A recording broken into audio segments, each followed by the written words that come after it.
bénissons également. Parce que vous ne dérogez pas à la règle. Vous êtes là les dimanches. Et nous adorons notre Dieu. Et nous écoutons sa parole. Amen. Amen. Alors, je te confirme que Dieu est ici. Oui, parce que si Dieu n'était pas ici, toi aussi tu ne serais pas là. Si tu es là, c'est parce que Dieu est là. Et sache-le très bien que la présence de Dieu va te donner beaucoup de choses. Amen. Amen. Alors, avant de commencer ma prédication ce matin, je veux que Papa Benoît s'élève et qu'on l'acclame un peu pour la gloire de notre Dieu.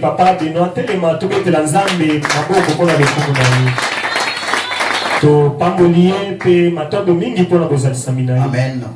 Il est mon mentor dans les choses de Dieu. Ça fait plus de, je pense, 12 ou 14 ans. On est ensemble avec lui. Amen. Il me donne de bons conseils là qui font que je reste dans la parole de Dieu. De près ou de loin.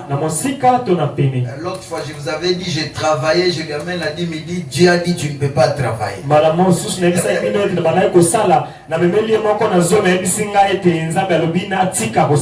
je lui dis, mais moi, je te donne l'argent, toi, tu dis, Dieu me dit de ne pas travailler. Mais Dieu est mystique. Amen. Heureusement, cette fois-ci, Dieu l'a convaincu. Est-ce qu'on peut acclamer Dieu pour ça? Parce que Dieu ne se contredit pas. Alors, ce matin, nous voulons continuer avec notre thème, la confiance en Dieu. Mais je vais un peu entrer en profondeur. Heureusement, je ne serai pas long. Amen. Amen. Tout le monde peut dire il a confiance en Dieu. Tout le monde peut dire j'ai confiance au Dieu de la Bible. Même le faux chrétien peuvent dire qu'ils ont confiance. Même un sorcier qui s'est infiltré à l'église, un occultiste, un magicien peut dire qu'il a confiance en Dieu.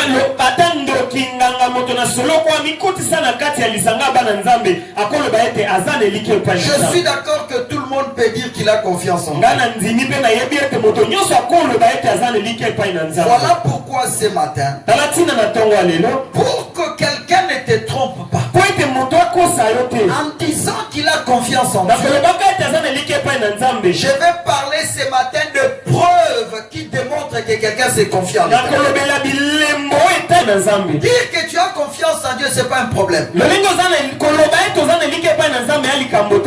Mais il y a de preuves qui démontrent à suffisance que cet homme a confiance en Dieu. Voilà pourquoi aujourd'hui, le dimanche, je vais donner seulement une preuve qui démontre réellement que cet homme ou cette femme a confiance en l'Éternel. Là, voilà. On va attraper les tricheurs. Nous allons vraiment avoir les tricheurs parce qu'ils disent que j'ai confiance en Dieu. Mais il n'y a pas de preuve en lui qui démontre qu'il a confiance en Dieu.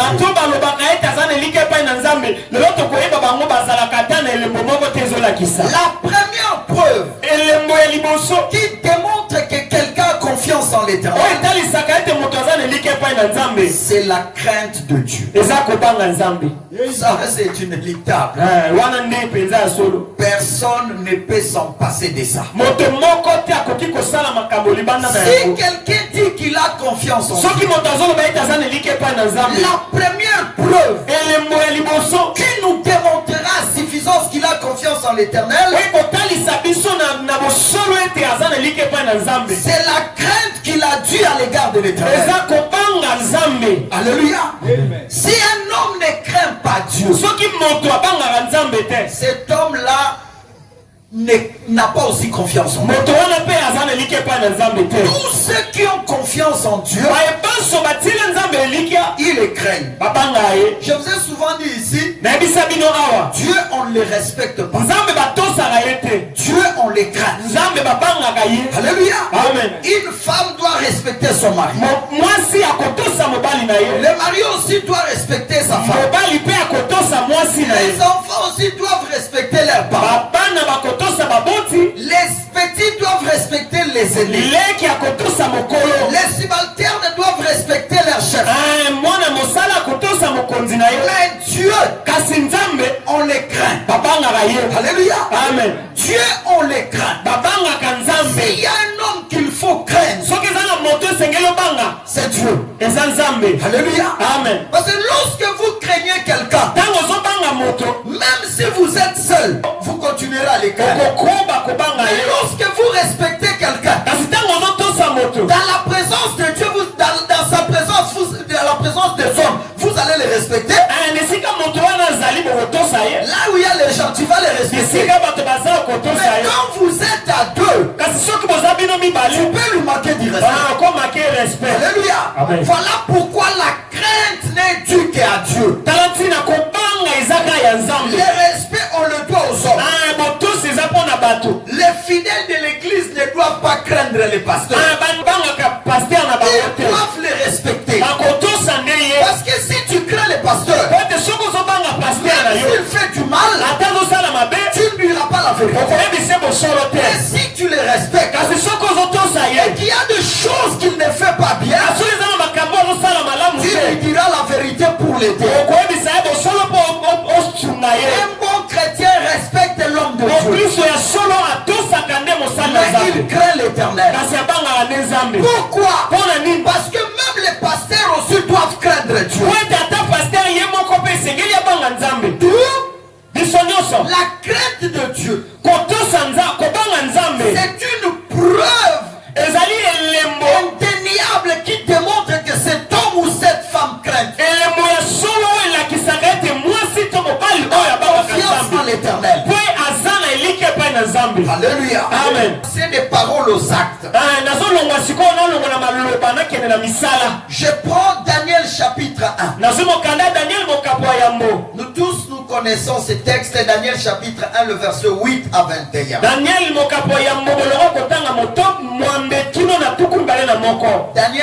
8 à 21. Daniel résolut dans son cœur de ne pas s'essuyer par les mains du roi et par les vins dont le roi buvait. Daniel a joué Katelina motema na ye etami komisa mbindo te na biloko oyo mokonzi aliaka pe bavino na ye. Et il supplia les chefs des eunuques de ne pas l'obliger à s'essuyer. Abondeli mokonzi oyo abandaki kopesa bango biloko ete akomisa ye mbindo te. Dieu fit trouver à Daniel faveur et compassion devant les chefs des eunuques. Nzambe asaleli ye ngolu liboso ya moto apesaka bango bilia. Le chef des eunuques dit à Daniel, mokonzi wana alobi, je crains mon Seigneur, le roi qui a fixé ce que vous devez manger ou boire. Car pourquoi verrait-il votre visage plus défait que celui des jeunes gens de votre âge? Verriez-vous ma tête auprès du roi? Alors Daniel dit à l'intendant, à qui le chef des eunuques avait remis la surveillance de Daniel et de Anania, de Mishka et de Zaria. Éprouve donc tes serviteurs pendant 10 jours. Alléluia. Amen. Qu'on nous donne des légumes à manger, de l'eau à boire. Tu regarderas ensuite notre mine et la mine des jeunes gens qui mangent les mets du roi. Et tu agiras avec tes serviteurs d'après ce que tu auras vu. Il leur accorda ce qu'ils demandaient, les éprouvant pendant 10 jours. Au bout de 10 jours, ils avaient meilleure mine. Plus d'un bon point que tous les jeunes gens qui mangeaient les mets du roi. Alléluia. Amen. Le verset 17, je saute. Dieu accorda à ces 4 jeunes gens de la science du discernement dans toutes les lettres de la sagesse. Et Daniel expliquait toutes les visions et tout le reste. Je saute au verset 19. Le roi s'entretient avec eux. Parmi ces jeunes gens, il ne s'en trouva aucun comme Daniel, Anania, Mishkal, Azaria. Ils s'étèrent donc au service du roi. Sur tous les sujets qui réclamaient de la sagesse et de l'intelligence, et sur lesquels le roi les interrogeait, il les trouvait 10 fois supérieurs à tous les magiciens, les astrologues qui étaient dans tout son roi. Est-ce qu'on peut acclamer pour la parole de Dieu? Amen. Que Dieu bénisse sa parole. Amen. Amen. Bien-aimés, dans ces textes, on nous brosse l'histoire du roi Nebuchadnezzar. Le roi voulait avoir de jeunes gens intelligents, beaux, ici de la famille royale, et on devrait entretenir ces jeunes gens pendant un temps pour être à son service.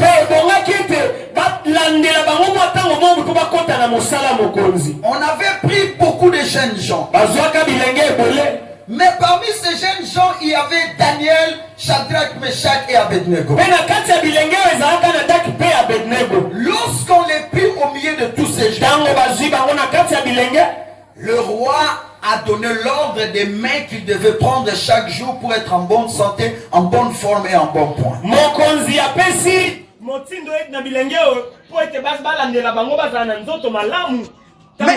Mais écoutez bien aimé, la Bible dit ceci.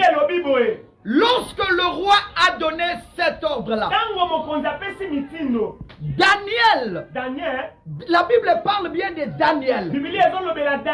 La Bible ne parle pas de E4. Mais la Bible parle de Daniel qui a résolu en son cœur de ne pas s'essuyer avec les mains du roi. Écoutez-moi bien aimé. Dans une église, si le pasteur ne craint pas Dieu, il n'engendrera pas des hommes et des femmes qui craignent Dieu. On ne demande pas à un groupe de craindre Dieu. La crainte de Dieu commence par une personne. Dans chaque famille, dans chaque église, il faut qu'il y ait quelqu'un qui commence d'abord par craindre Dieu. Et lorsque les autres verront les bénéfices de la crainte qu'il a à l'égard de Dieu, les autres vont emboîter les pas. Écoutez très bien. Il faut lire la Bible scrupuleusement. Il ne faut pas la lire comme un journal. Je vous ai enseigné, si lorsque vous lisez la Bible, allez comme si vous faisiez une marche à vélo. Là, vous verrez même les petits détails. Et 4 n'ont pas résolu. C'était Daniel qui a résolu en son cœur de ne pas s'essuyer avec tous les mets que le roi leur offrait. Et comme il y avait ses amis ont vu non, Daniel craint Dieu. Nous aussi, nous devons les craindre. Aujourd'hui, bien aimé, si le monde veut être rempli de chrétiens, il faut qu'un chrétien se lève et qu'il commence à craindre Dieu.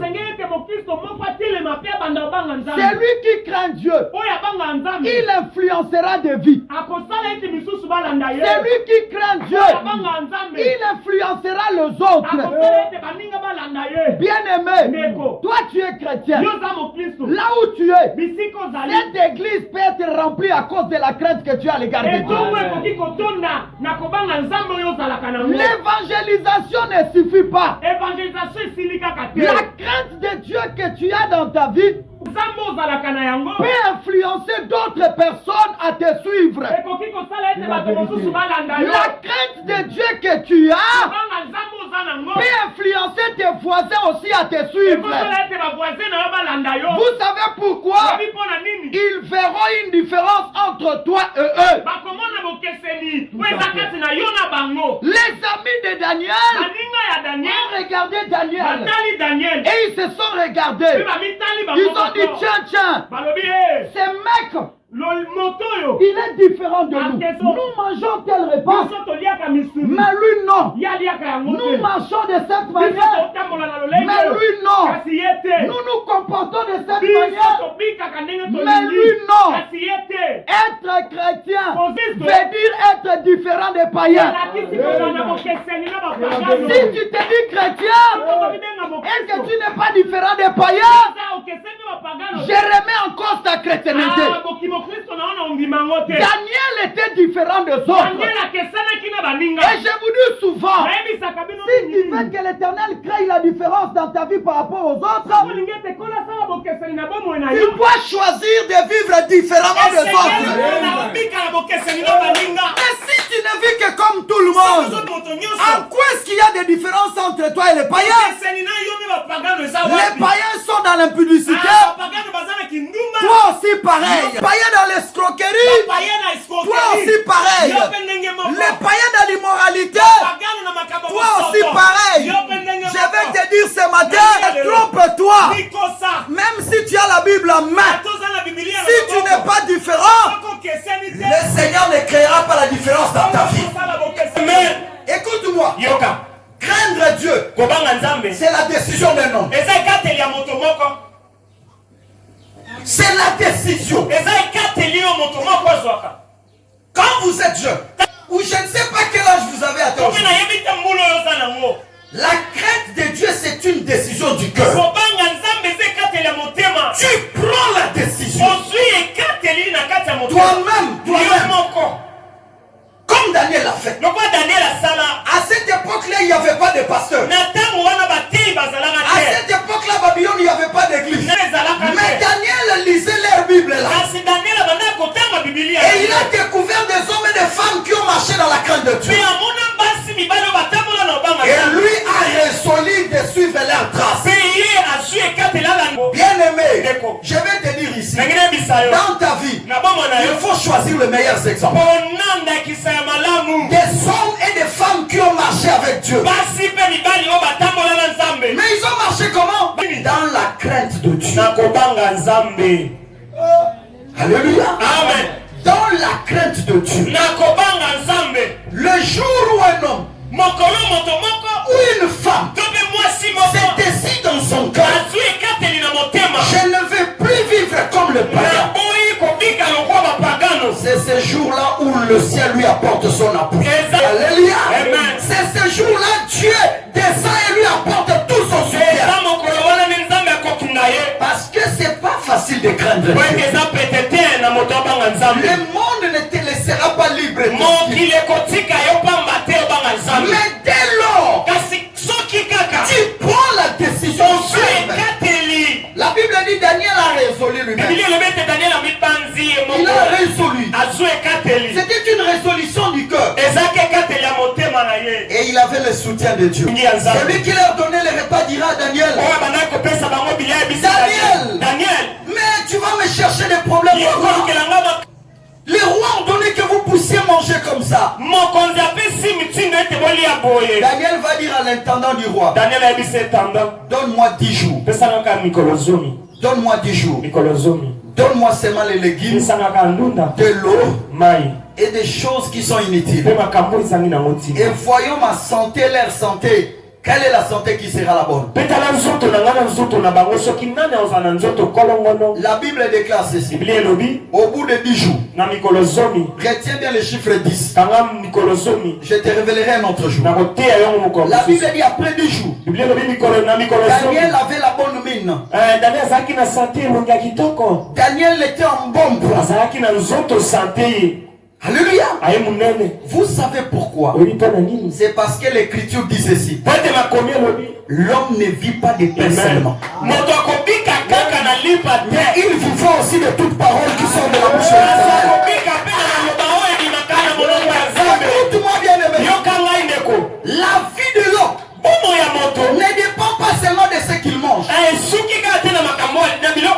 Mais elle dépend aussi de ceux qui l'écoutent. Vous savez pourquoi? L'homme est tripartite. L'homme a un corps. L'homme a une âme. Et l'homme a un esprit. Suis-moi très bien. La nourriture c'est pour le corps. Mais la parole de Dieu c'est pour ton âme et ton esprit. Quand tu as le droit, tu es l'homme équilibré. Mais les païens, ils nourrissent seulement le corps. L'âme et l'esprit à mort. Ce sont des hommes perdus. Entre toi et eux, tu seras en bonne mine. Vous savez pourquoi? Parce que la parole de Dieu, c'est Dieu lui-même. Et David a dit ceci. Tu induis le matin. Lorsque tu crains Dieu, l'onction de la crainte de Dieu va faire briller ton visage. Je vous parle comme un homme de Dieu avec l'expérience que je.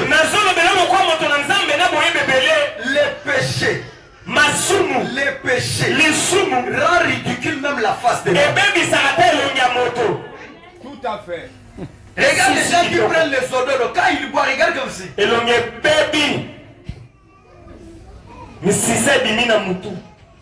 Alléluia. Amen. Mais ça c'est la vérité, bien aimé. Quand vous craignez Dieu, Dieu vous loin de son nom.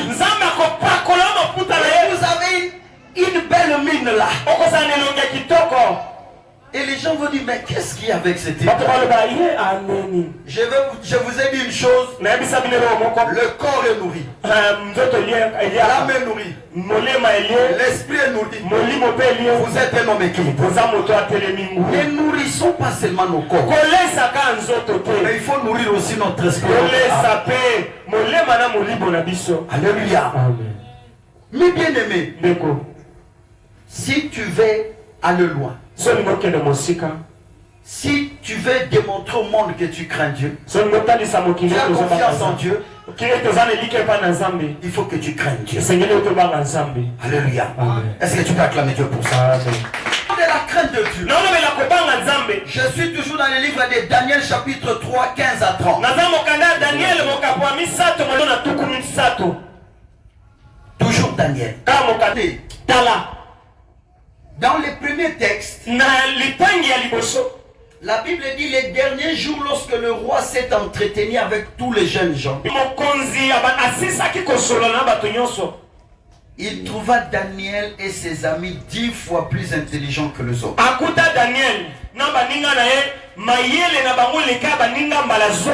Vous savez pourquoi? Quand vous vous alignez dans la logique de ceux qui craignent Dieu, quand vous vous alignez dans la logique de craindre Dieu, Dieu vous accorde ce que le monde ne peut pas donner. Il vous donne des capacités et des qualités que le monde ne peut pas vous donner. La Bible dit ceci. Dieu accordait à ces 4 jeunes gens de la science, de la sagesse, dans toutes les lettres. Et Daniel interprétait tout le songe et les rêves, toutes les visions et les rêves. Aucune université ne peut donner ça. Jamais.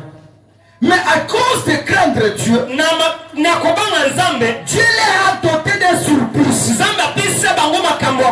Je vous dis une chose. C'est lui qui craint Dieu. S'il est licencié, un païen à côté de lui licencié, on trouvera celui qui craint Dieu 10 fois plus intelligent que le païen. Alléluia. Amen. Parce que le diable n'a rien. Mais Dieu a tout. Alléluia. Amen. Si vous allez chez le diable, il va vous donner ces 3 qualités. Le diable va lui donner ces 3 qualités. Un voleur, un destructeur et un meurtrier. Voilà pourquoi même au Congo, les gens qui nous ont dirigés depuis 60,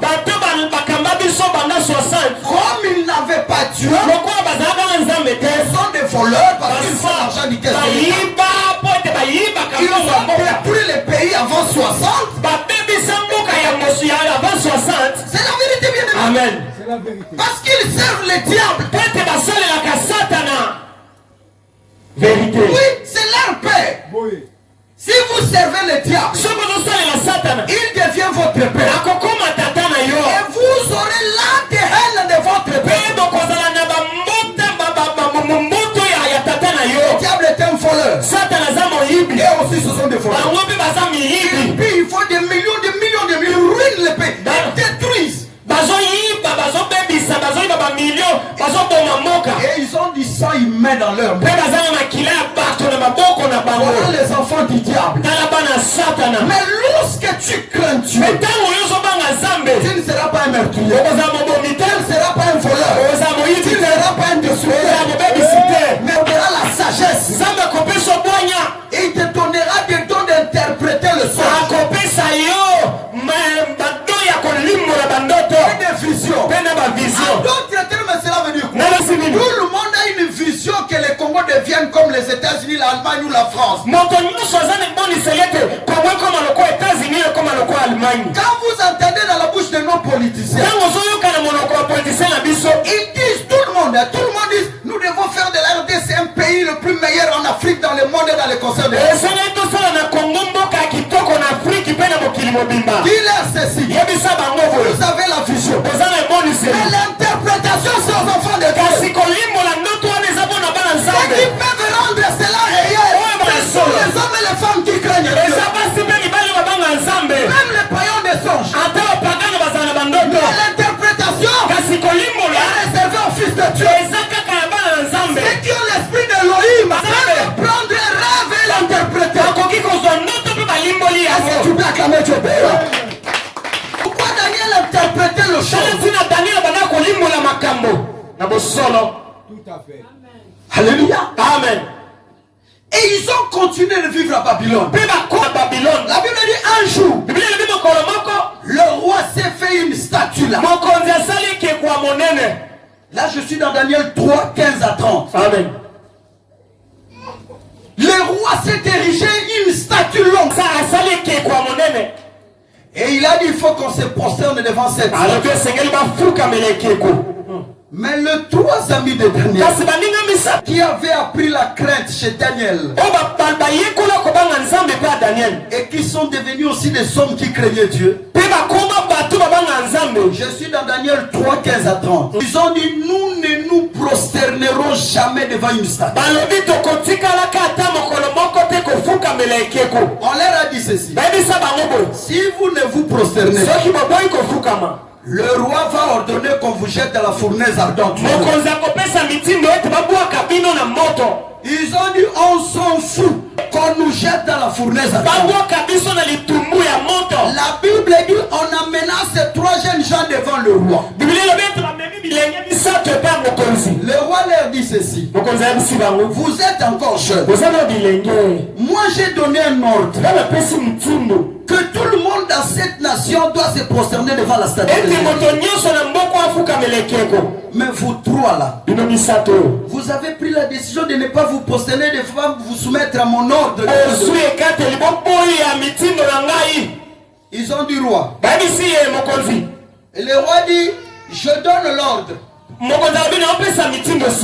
va jouer la musique. Et quand on va commencer à jouer la musique, vous-même commencez déjà à vous prosterner.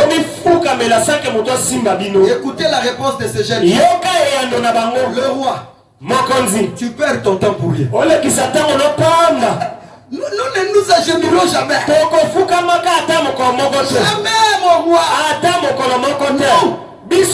On nous a dit on ne se prosternera que devant Elohim. Ils ont dit au roi, tu passes ton temps, donne l'ordre qu'on nous jette au feu. Le roi dit non, petit, vous trompez. La musique a joué. Ces gens-là sont restés fermes dans leur décision. Ma soeur, mon frère, je vais te dire une chose. Un chrétien ne cède pas. Si tu cèdes, tu tombes dans les pièges de l'ennemi. Ils ont dit jette-nous. La Bible dit ceci. Le roi ordonna aux gens là qui sont costauds pris ces 3 jeunes gens. Ils sont allés les jeter à la fournaise. La Bible dit, les gens qui sont allés les jeter, ils étaient brûlés et étaient morts. Mais chose curieuse, dans la fournaise ardente, le roi regardant, je vais te dire une chose, dans les faits on ne voit pas. Et comment le roi a vu? Parce que Dieu est Dieu des esprits de toute chair. Écoute-moi, Dieu peut ouvrir les yeux même à ton ennemi pour te voir même dans le sens de la gloire. Dieu peut ouvrir les yeux même à celui qui tourmente ta vie et te voir élevé, béni dans la grandeur, afin qu'il ne puisse plus te déranger. La Bible dit ceci, Dieu a ouvert au roi le ciel, le roi regardait dans la fournaise. Mais n'avons-nous pas jeté 3 personnes? Les gens disent si, nous avons jeté 3 personnes. Mais le roi dit, comment moi je vois 4 personnes? Et parmi eux il y a un homme qui a un visage qui ressemble au fils de l'homme. Ils étaient 3. Une personne s'est ajoutée par Dieu. La personne là c'est Elohim Dieu. Lui on l'appelle le feu dévorant. Quand il entre dans le feu, il maîtrise la force. Il maîtrise le pouvoir du feu. Le feu ne peut pas vous brûler. La Bible déclare, le roi appela Shadrach, Meshach, Abednego dans la fournaise ardente. La Bible dit ceci, ils sont sortis de la fournaise ardente. On les a sentis. On s'habille par l'odeur. Je vais te dire une chose. Tu crains Dieu. Même si tu passes dans la fournaise de la souffrance, le Fils de l'homme est avec toi. Jésus est avec toi. Mais il faut accepter d'être au feu. Pour que le jour où tu sortiras, des fois il fait cœur du feu. Bien-aimé, ne fuis pas la crise. Ne fuis pas la souffrance. Laisse tes ennemis te voir souffrir. Le jour où Elohim te fera sortir, ils diront que la souffrance n'a aucun pouvoir. Amen. À cause de craindre Dieu, nous acceptons la souffrance. Alléluia. Mais écoute-moi, dans cette souffrance-là, vous n'êtes pas seul. Vous êtes avec Elohim.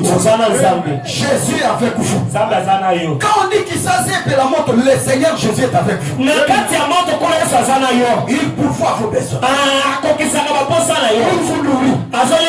Il touche les cœurs des gens même que vous ne connaissez pas. Les gens s'étonnent. Ils disent, nous l'avons mis dans les pétrins. Mais comment il s'en sort? Il s'en sort parce qu'il y a un homme avec lui. L'homme là devant lui, il n'y a pas de blocage. Devant lui, il n'y a pas de prison. Devant lui, il n'y a pas de prison. Cet homme là devant lui, la vie éternelle. Il n'était pas retenu dans le feu. Bien-aimé, je vais te dire une chose. La vérité est celle-ci. Si tu crains Dieu, tu sortiras de la souffrance. Tu crains Dieu, tu sortiras de la honte. Si tu crains Dieu, tu sortiras de l'humiliation. Que ça prenne le temps que ça prend. Je ne lâcherai pas de craindre Dieu. Je m'accrocherai à la crainte. Écoute-moi. La Bible dit ceci. Les salaires du péché c'est la mort. Vrai ou faux? Mais moi je vais te dire aussi, les salaires de la crainte de Dieu c'est une vie de gloire. Si le péché paye, la crainte de Dieu aussi paye. Ah, c'est ça la vérité. Si le péché paye, la crainte de Dieu aussi paye. Ma soeur, décide-toi de craindre Dieu dans ta vie. tu verras la gloire. Je suis dans un troisième texte. Genèse 39. Genèse 39, 7 à 23. Genèse 39, 7 à 23. La Bible nous parle d'un jeune homme que tu connais mieux que moi, Joseph.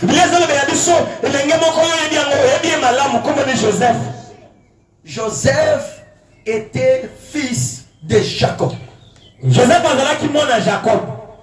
Ses frères l'ont vendu. Il est parti comme esclave en Égypte. À l'âge de 17 ans, je crois. Et lorsqu'il était dans la maison de Potiphar, vous savez, quand tu as 17 ans, les gens te regardent, les filles te regardent. Et Joseph commençait à grandir. Et il va atteindre l'âge de 27 ans. Alléluia. Amen. Est-ce que vous êtes d'accord avec moi? Amen. Vous pouvez acclamer pour la parole de Dieu. Acclamez. Qui est celui qui donne la décérémonie? Ah, je vous dis la vérité. Joseph va atteindre 27 ans. Écoute-moi. Vous savez, il y a des frères escrocs, il a 20 ans. Il a 21 ans. Mais il va ouvrir la bouche à une fille pour lui dire que je t'aime. Mais frère, tu perds la tête ou quoi? Tu es sorcier ou quoi? Toi qui as plein d'avenir de vous. Tu n'as pas encore vu de femmes. Tu n'as pas encore voyagé. Ça c'est une bêtise. Jusqu'à l'âge de 27 ans. Un jour, la femme de son maître commençait à le regarder. Il dit, cet esclave était un beau gars. Laisse-moi te dire. C'est lui qui craint Dieu. L'esclavagisme, c'est ce que les gens disent. Mais l'onction, c'est pas quoi la beauté. Je sais que la femme de Potiphar commence à envier Joseph.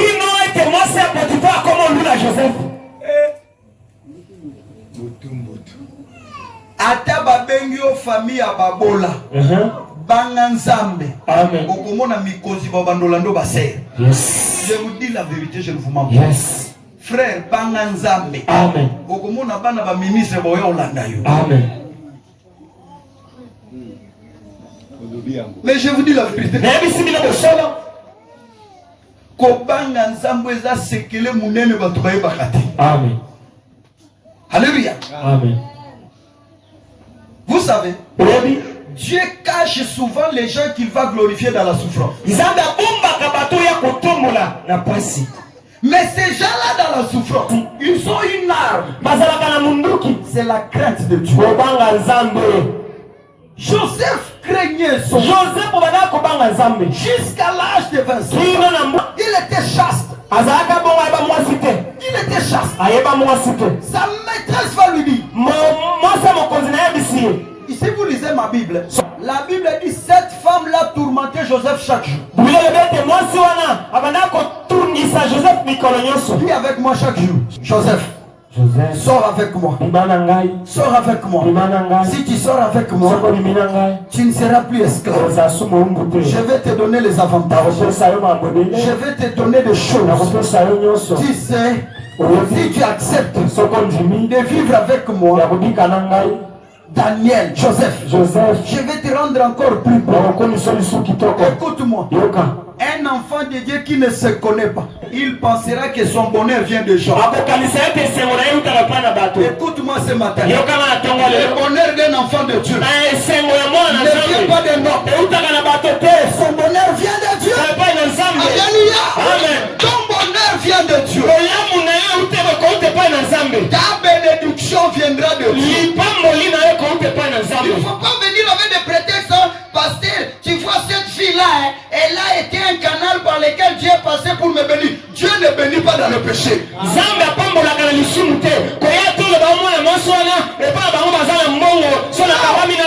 dis non, Dieu ne fonctionne pas comme ça. Si tel était le cas, Joseph tomberait entre les mains. Deuxièmement, c'est lui C'est lui qui se connaît. Il ne couche pas avec n'importe qui. Joseph savait que moi je serais un grand homme dans ce pays. Je ne vais pas salir ma personnalité. Alléluia. Amen. Moi Joseph, je serai l'homme important. Je ne veux pas que mon témoignage soit entaché de beaucoup de choses. Je dois me préserver. Alléluia. Dieu te cache. Toi aussi cache-toi. Dieu te cache. Toi aussi cache. La Bible dit, comme cette femme-là l'a tourmenté chaque jour. Sors avec moi. Joseph dit non.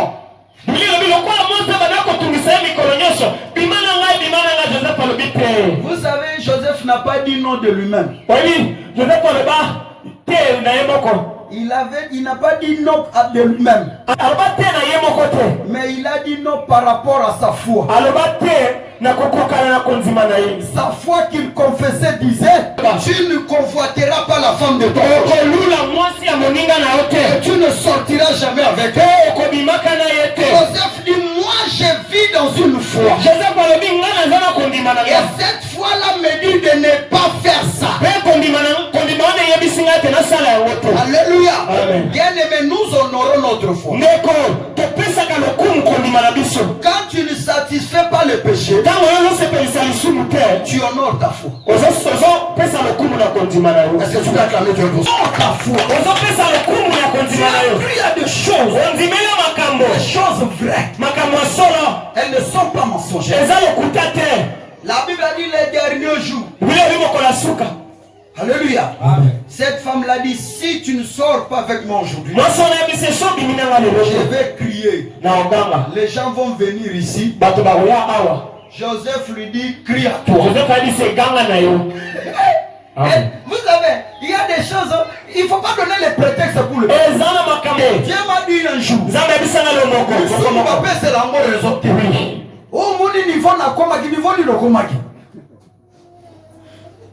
Les péchés, on ne la justifie pas. Non, il ne faut pas justifier les péchés. Devant les péchés, il faut reconnaître que vous avez péché. Mais vous savez aujourd'hui, le pasteur devant le péché, lui sa justification sera David. Sa justification sera Salomon. Mais bien aimé, toi et Salomon, vous ne vivez pas dans la même alliance. Alléluia. Oui. Toi et Salomon, vous n'avez pas la même onction. Au temps de David et de Salomon, Dieu était sur l'homme. Mais à notre époque, Dieu est dans l'homme. C'est la vérité. Ah, c'est ça la différence. Oui. Dieu vit en nous. Est-ce que quand Dieu vit en toi, toi et le péché, c'est toi. Parce que Dieu en toi domine le péché. Oui. Joseph a dit non. Cette femme-là, elle a crié. Les gens sont venus. Elle a dit, Joseph voudrait me violer. On a arrêté Joseph. Il est allé en prison. Je vais te dire une chose. Accepte d'aller en prison parce que tu n'as pas voulu céder au désir de la chair.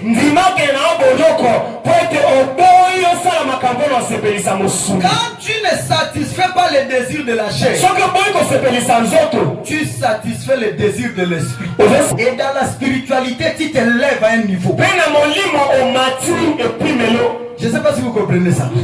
Quand tu refuses de satisfaire au désir de la chair, tu satisfais maintenant au désir de l'esprit. Et Dieu t'élève dans une dimension. Écoute-moi. Joseph est allé en prison. Il était élevé dans une dimension. Arrivé en prison, sans famille, sans qui que ce soit, le chef de la prison, il a pris la garde et la sécurité de la prison entre entre les mains de Joseph. Laisse-moi vous dire. Quand tu crains Dieu, même dans la prison, la Bible dit Joseph dans la prison, l'Éternel était avec lui. Et il est devenu le chef des prisonniers. Alléluia. Oh, c'était pas pour le tuer. Ma sœur, mon frère, tel que tu crains Dieu là, et que tu passes dans les souffrances, ce n'est pas pour te tuer. Dieu te forme pour de grandes choses. Je te dis la vérité. Dieu te prépare pour de grandes choses. En prison, Joseph a raconté les chansons et les panetiers du roi. Et c'est les panetiers qui parlera de Joseph au roi lorsque le roi voudrait chercher.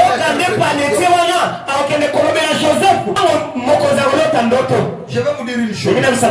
Celui qui craint Dieu, Dieu les connecte avec les grands. Quand la Bible dit de la poussière il retire le pot, du fumier il relève l'indigent, pour le faire asseoir avec le grand. Ce n'est pas un slogan de tout le monde. Cette parole-là est réservée aux pauvres et aux indigents qui craignent à Dieu.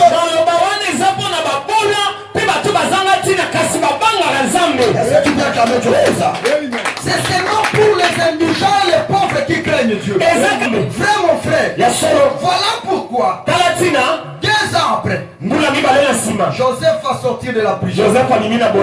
Écoute-moi, quand tu crains Dieu, tu ne mourras pas dans la prison. Tu sortiras de la prison pour aller dans la gloire. Il est allé devenir premier ministre au pays de l'Égypte. Vous savez ça? Il est devenu qui? Premier ministre dans les pays d'Égypte. Et toute l'Égypte, lorsque Joseph passait, il s'est prosterné. Il y a des pasteurs qui vous trompent. C'est ça la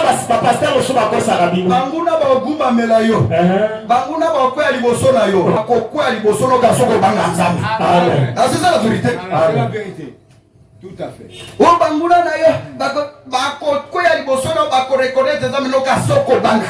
Amen. C'est pas un slogan. C'est une vie. Amen. C'est pas si tu me comprends. Amen. Tes ennemis deviendront ton marchepied si tu crains Dieu. Alléluia. Amen. Ce ne sera pas écrit dans les livres mais dans l'or. Vous savez, il est un homme cher. Dieu nous appelle à vivre dans la sainteté. Pour finir, 1 Thessaloniciens 4. 1 Thessaloniciens 4, 3 à 8. 1 Thessaloniciens 4, 3 à 8. La Bible dit ceci. Ce que Dieu veut, c'est votre sanctification. Ce que vous vous abstiennez de l'inconduite. C'est que chacun de vous sache tenir son corps dans la sainteté et l'honnêteté.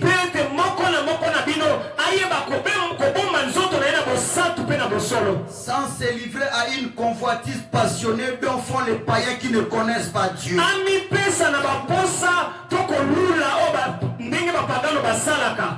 Que personne dans les affaires mise envers son frère de fraude ou de cupidité.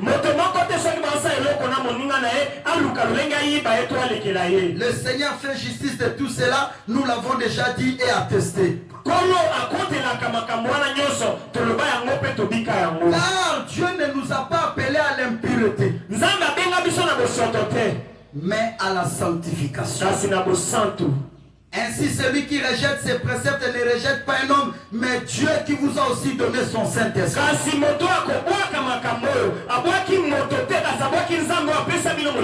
que tu peux acclamer pour cette parole? Cette parole est vraie. La Bible dit ceci. C'est que Dieu veut. Ce n'est pas les dîmes d'abord. Ce n'est pas beaucoup d'argent que vous venez donner à l'église. Ce que Dieu veut de vous, c'est de marcher dans la sanctification. De tenir votre corps dans la sainteté. Frère, est-ce que vous gardez votre corps dans la sainteté et dans l'honnêteté? Ma soeur, toi tu n'es pas encore marié. Mon frère, toi tu n'es pas encore marié. Mais pourquoi ce type-là te touche? Il te suit. Tu dois tenir ton corps dans la. C'est ça l'évangile, bien-aimé. Toi, tu n'es pas encore marié, mais tu vas dans la maison de ses frères. Au Fungoli Penda quoi? Tu es sorcier.